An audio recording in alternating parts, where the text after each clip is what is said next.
ইনকিলাব মঞ্চের মুখপাত্র ও ঢাকা ৮ আসনের স্বতন্ত্র প্রার্থী শরীফ ওসমান হাদী গুলিবিদ্ধ হয়েছেন।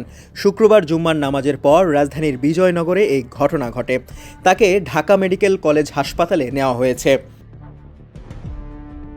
ডিএমপির জনসংযোগ বিভাগের উপকমিশনার মোহাম্মদ তালিবুর রহমান বলেন, জুম্মার নামাজের পর বেলা 2টা 25 মিনিটে বিজয়নগর বক্স কালভার্ট এলাকায় মোটরসাইকেলে আসা হামলাকারীরা হাদীকে গুলি করে পালিয়ে যায়।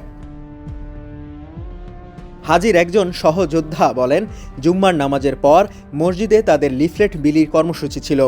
কথা ছিল লিফলেট বিলি শেষে সবাই সোহরাওয়ার্দী উদ্যানে জড়ো হয়ে দুপুরের খাবার খাবেন, আলোচনা করবেন। এর মধ্যেই হাদীর ওপর হামলার খবর আসে।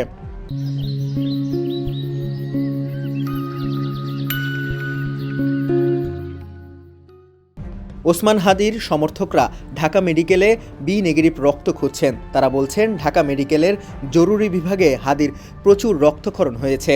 চিকিৎসকরা রক্ত জোগাড় করতে বলেছেন। ঢাকা মেডিকেলের জরুরি বিভাগের সামনে প্রচণ্ড ভিড় দেখা গেছে।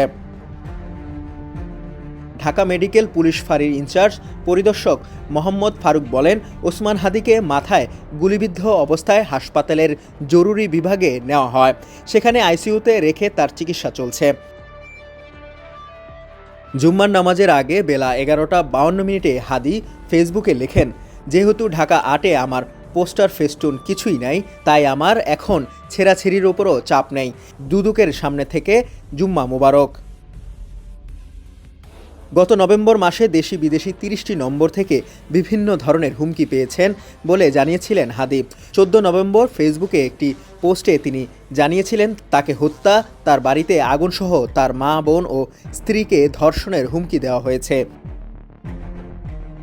ওসমান হাদী লিখেছিলেন, গত 3 ঘন্টায় আমার নম্বরে আওয়ামী লীগের খুনিরা অন্তত 30টা বিদেশি নাম্বার থেকে কল ও টেক্সট করেছে, যার সামারি হলো, আমাকে সর্বক্ষণিক নজরদারিতে রাখা হয়েছে। তারা আমার বাড়িতে আগুন দেবে, আমার মা, বোন ও স্ত্রীকে ধর্ষণ করবে এবং আমাকে হত্যা করবে। ডেস্ক রিপোর্ট, সমকাল।